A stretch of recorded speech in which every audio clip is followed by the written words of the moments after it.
नमस्कार। मैं डॉक्टर गोरख प्रभाकर काकड़े, विश्वविद्यालय अनुदान आयोग, मानव संसाधन विकास केंद्र, डॉक्टर बाबा साहेब अम्बेडकर मराठवाड़ा विश्वविद्यालय, औरंगाबाद की ओर से आयोजित 2 मार्च 2022 से लेकर 15 मार्च 2022 तक आयोजित पुनर्नवा पाठ्यक्रम तुलनात्मक भारतीय साहित्य, इसके अंतर्गत अपने सेमिनार की प्रस्तुति यहां पर रख रहा हूं।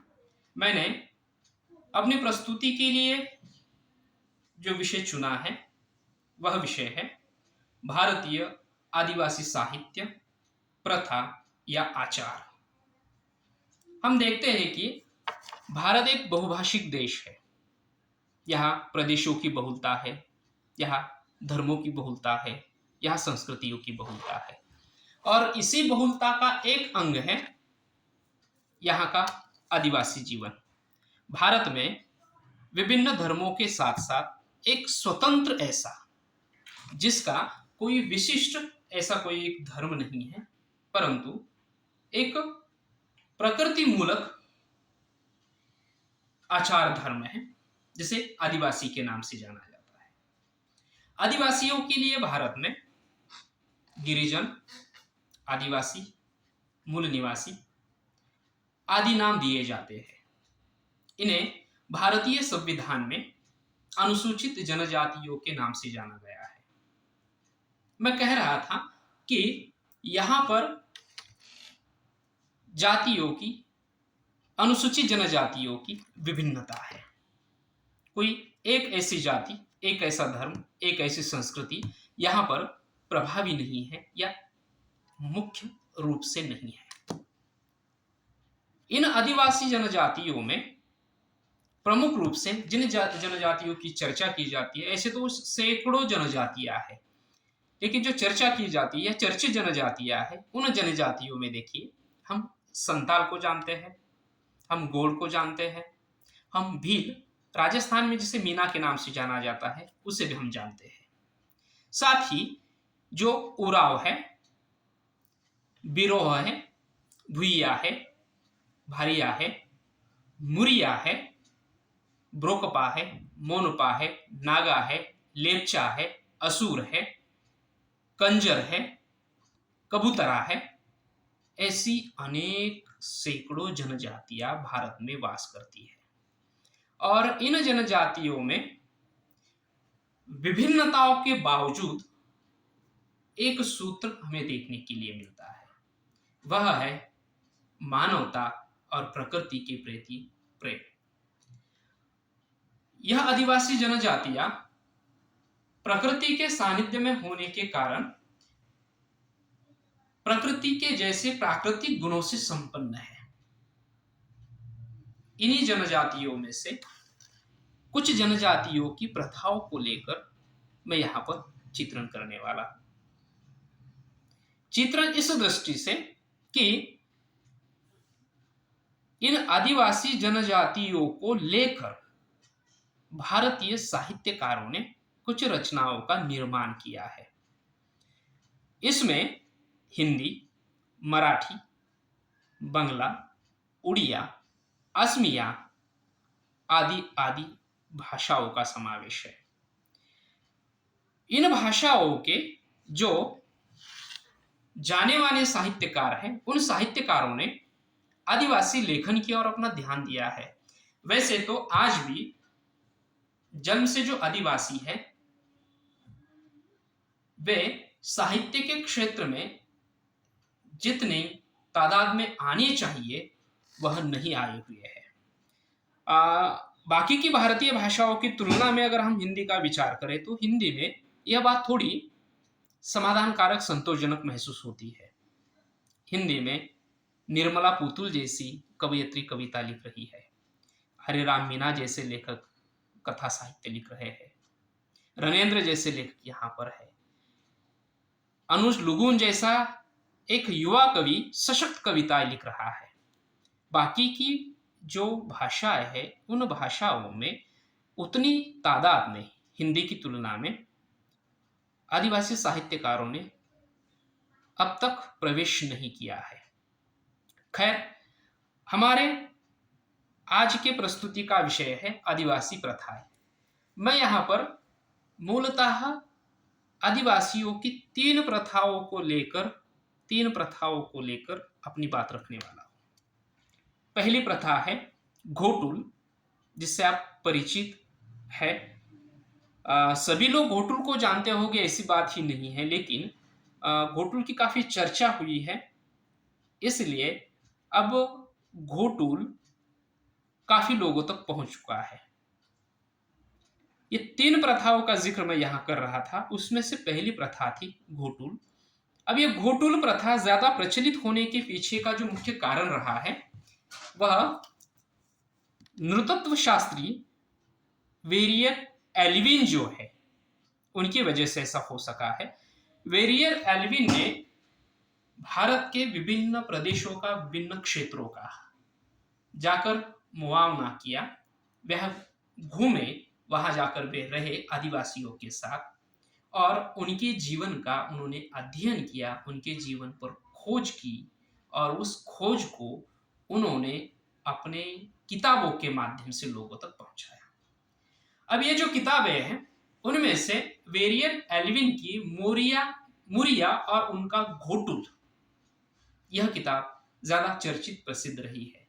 एक और से हम कह सकते हैं कि हमारा यह जो घोटुल है यह फॉरेन रिटर्न है, क्योंकि वेरियन एल्विन ने अंग्रेजी में लिखा, विदेशों में उसकी चर्चा हुई और फिर भारत में यह प्रमुख रूप से सामने आया और लोग उस पर चर्चा करने। देखिए, वेरियन एल्विन ने जो किताब में जिसका जिक्र करा था, मुरिया और उनका घोटुल, यह मुरिया और उनका घोटुल जो है वह दो भागों में लिखी हुई किताब है। यह दो किताबों में उन्होंने केवल घोटुल, ये जो प्रथा है, इस घोटुल प्रथा के बारे में विस्तृत रूप से जानकारी दी हुई है। अब देखिए, घोटुल के बारे में वेरियर एल्विन ने जो काम किया है उस काम से संदर्भित कुछ बातें इस किताब के फ्लैप पर दी हुई है। यहां लिखा हुआ है कि घोटुल यह एक युवा ग्रह है और युवा ग्रह यानी यहाँ पर युवक और युवतियां, लगभग 10-12 साल के युवक और युवतियां होने के बाद वे माता पिता के साथ रात में न सोकर इस घोटुल में चले जाते हैं और यहाँ लड़के और लड़कियां दोनों के लिए अलग अलग व्यवस्थाएं की हुई होती है, परंतु ये अलग अलग व्यवस्थाएं नजदीक नजदीक यहाँ पर की हुई होती है। यह युवक और युवतियां एक दूसरे को नृत्य संगीत के माध्यम से रिझाते हैं, प्रभावित करते हैं, एक दूसरे के प्रति आकर्षित होते हैं और फिर उनमें संबंध स्थापित किए जाते हैं। इस घोटुल को युवा ग्रह भी कहा गया है। और वेरियर एल्विन ने तो यहां तक कहा है कि यह बाल गणतंत्र है, यहां स्वतंत्रता है, यहां अपने साथी के चयन करने की स्वतंत्रता है। एल्विन लिखते हैं, देखिए, यहां लड़कों को चेलिक और लड़कियों को मुटियारी कहा जाता है। लड़कों का नेता सरदार है तो लड़कियों की नेता बेलोसा है। मौर्य जीवन के आर्थिक, सामाजिक, धार्मिक पहलुओं का वर्णन करता हुआ घोटुल सिर्फ एक रात्रि क्लब नहीं है। यहां रहने के बाद यह लोग दिन में इसके सदस्यों को खाने की व्यवस्था, खेती, शिकार, मछली पकड़ना, शहद एकत्रित करना व सागो ताड़ का रस तथा ईंधन जुटाने में व्यस्त होना पड़ता है। घोटुल केवल स्त्री पुरुष संबंधों की या संभोग की स्वतंत्रता देने वाला एक स्थान है, ऐसा बिल्कुल भी नहीं है। तो यह आदिवासियों के जनजीवन का बहुत ही अहम हिस्सा है। घोटुल को लेकर तरह तरह की चर्चा यहाँ पर आई कि यह क्या है, स्वैराचार है, यहाँ स्वैर यौनाचार होता है, यहाँ स्वतंत्रता है, अनेक अनेक अनेक बातें घोटुल के संदर्भ में सामने आई हुई है। परंतु सही रूप में जब वेरियर एल्विन की किताब हम यह मुरिया और उनका घोटुल पढ़ते हैं तो घोटुल प्रथा का सविस्तार से जो वर्णन उन्होंने किया हुआ है वह हमें स्पष्ट कराता है कि घोटुल मात्र यौन संबंध स्थापित करने की या स्वैराचार की एक जगह नहीं, तो वह एक शिक्षा का भी माध्यम है। अभी जो घोटुल है, इस घोटुल को विभिन्न जनजातियों में विभिन्न नामों से भी जाना जाता है। मुख्य रूप से यह घोटुल, यह जो इस युवा ग्रह का नाम है, यह संथाल, माफ कीजिए, संथाल नहीं, यह संथालों में घोटुल यह प्रथा नहीं है। घोटुल यह गोंडिया और गोंडिया की कुछ उपजातियां है, उनमें प्रचलित प्रथा है, जैसे मुरिया, गिरासिया, माड़िया आदि। यह कुछ गोंड और उसकी उपजातियां, उपजनजातियां थी। यहां पर लड़कों को चेलिक और जो लड़कियां है उसे मोतियारी कहा जाता है। घोटुल के समकक्ष दूसरी समांतर चलने वाली युवा ग्रह की एक जो प्रथा है, जो उराव नाम की जनजाति है, उस उराव नाम की जनजाति के लिए प्रचलित है। उसका नाम या उसे जाना जाता है धमकुरिया नाम से। यह धमकुरिया जो है वह भी घोटुल के जैसी ही एक युवा ग्रह है जहां युवक और युवतियां वास करती है।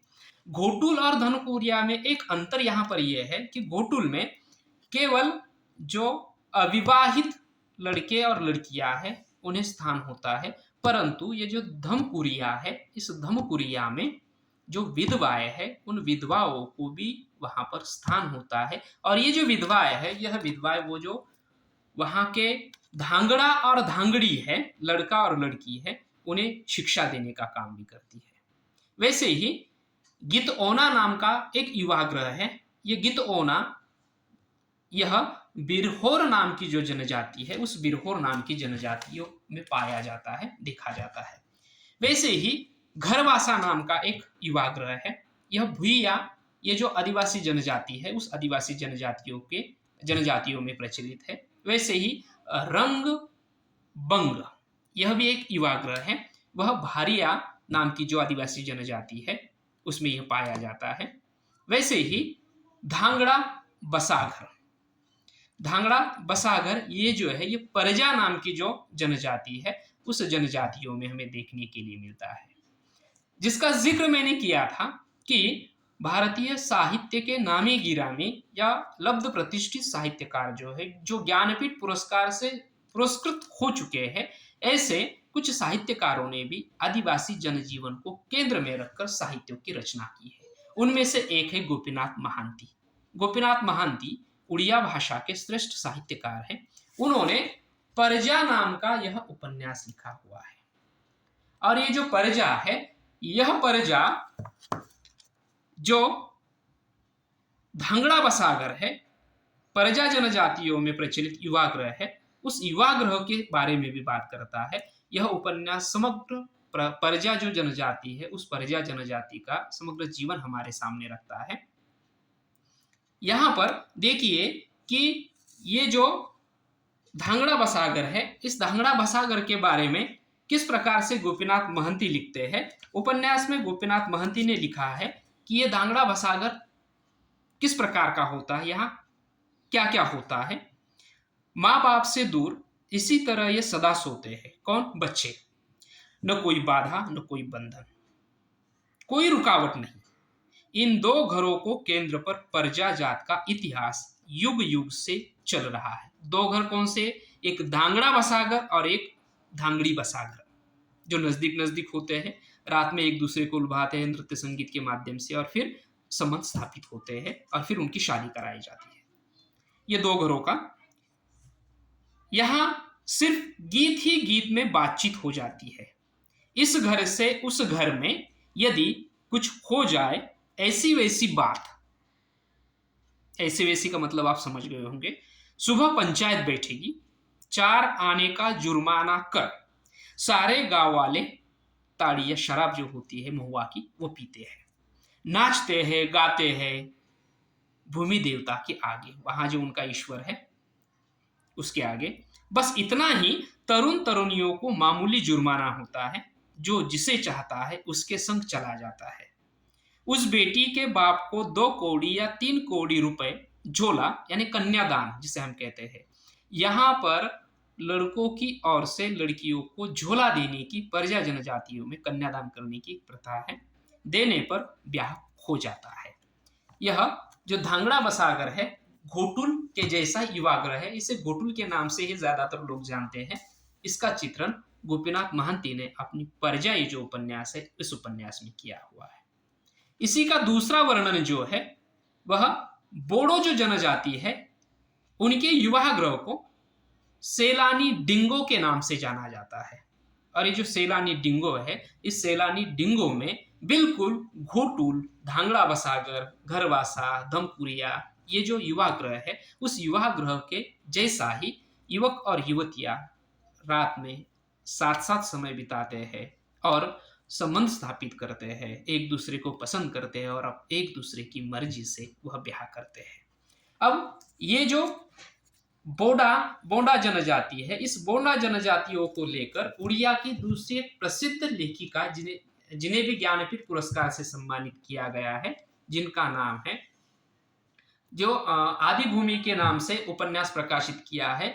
और लेखिका ये जो है प्रतिभा राय, जिसे हम जानते हैं, जो परिचित है, ज्ञानपीठ पुरस्कार ने भी उन्हें सम्मानित किया हुआ है। ये प्रतिभा राय का आदि भूमि यह उपन्यास है। इस आदि भूमि उपन्यास में भी ये सेलानी डिंगो यानी युवाग्रह जो है इसका चित्रण आया हुआ है।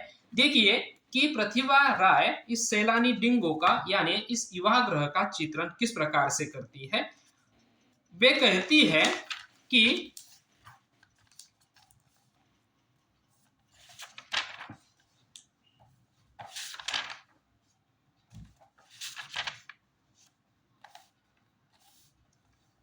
यहां बलात्कार की बात कभी नहीं सुनी। हाँ, खींचतान कर ब्याह चलता है, पर उसमें बलात्कार नहीं, धांगड़ी का मन न हुआ तो लौट जाएगी। एक कैरेक्टर है यहाँ सोमा, 5-7 बरस से दूसरे गांव की धांगड़ी देख रहा है। उसका रूप और काम करने की क्षमता, वह उम्र में बड़ी है, ब्याह हुए अपने संगी साथियों को लेकर अन्य गांव के सेलानी डिंगों में रात बिताने जाने लगा है। माँ और बाप खुश है, अब चिंता मिट गई।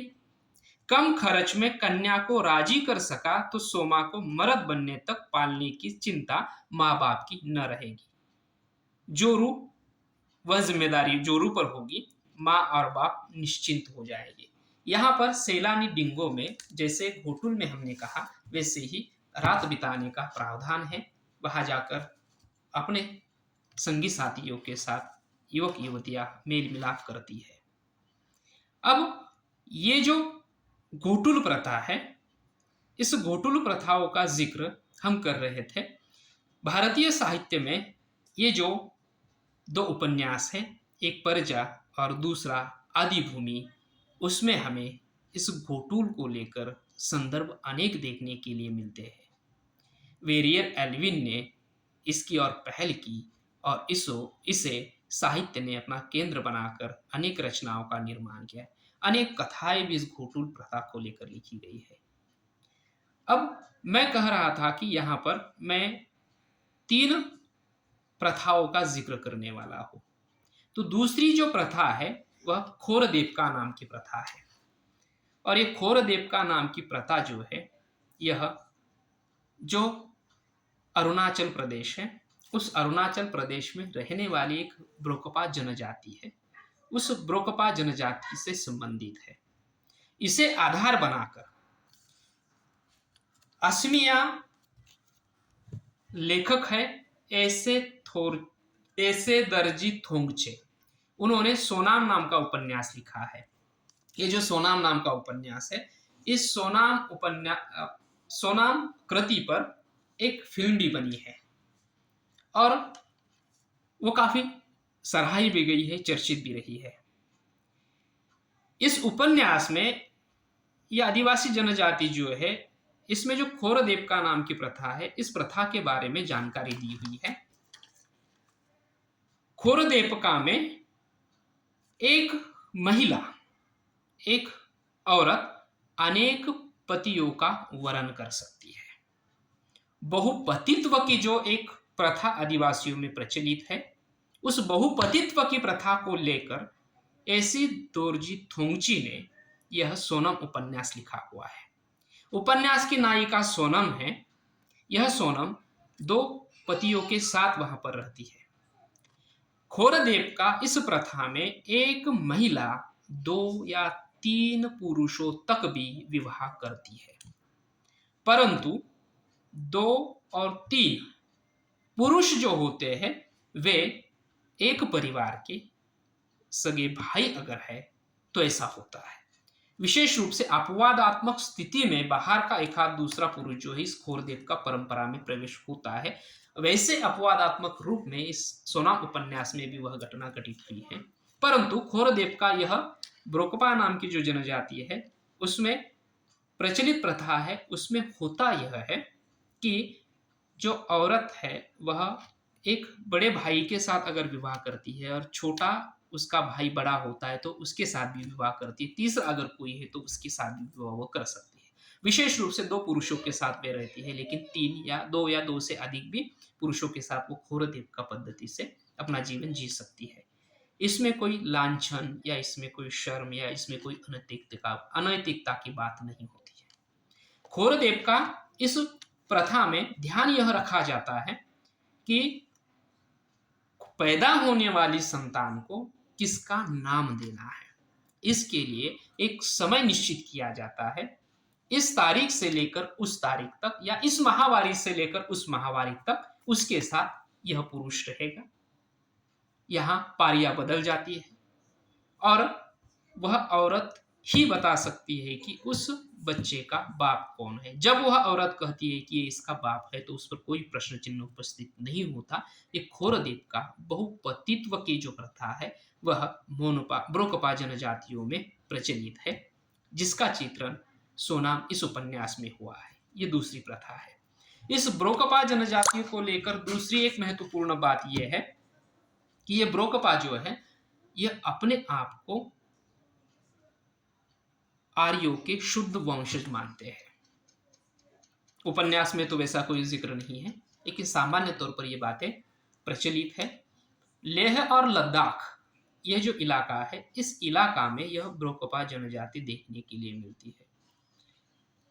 मैं जब इस संदर्भ में जानकारी हासिल कर रहा था या बातें पढ़ रहा था तब इंटरनेट पर कुछ बातें पढ़ने के लिए इस प्रकार से भी आई कि ये जो ब्रोकपा जनजाति है, यह ब्रोकपा जनजाति के लोग बहुत ही कड़ी पद्धति से या कड़े नियमों से यौनाचार के संदर्भ में ध्यान रखते हैं कि अन्य जाति का कोई पुरुष इनमें प्रवेश न कर सके, ताकि यहाँ आर्यों का मिश्रण या शुद्ध आर्य होने का जो गौरव है वो उनका टूटे, मिश्रित न बने। इसलिए अब इनकी यह धारणाएं अलग अलग होती है। वैसे तो डॉक्टर बाबा साहब अम्बेडकर ने कहा था कि भारत में कोई भी जनजाति यह कह नहीं सकती कि शुद्ध रूप से वह इसी जाति का है।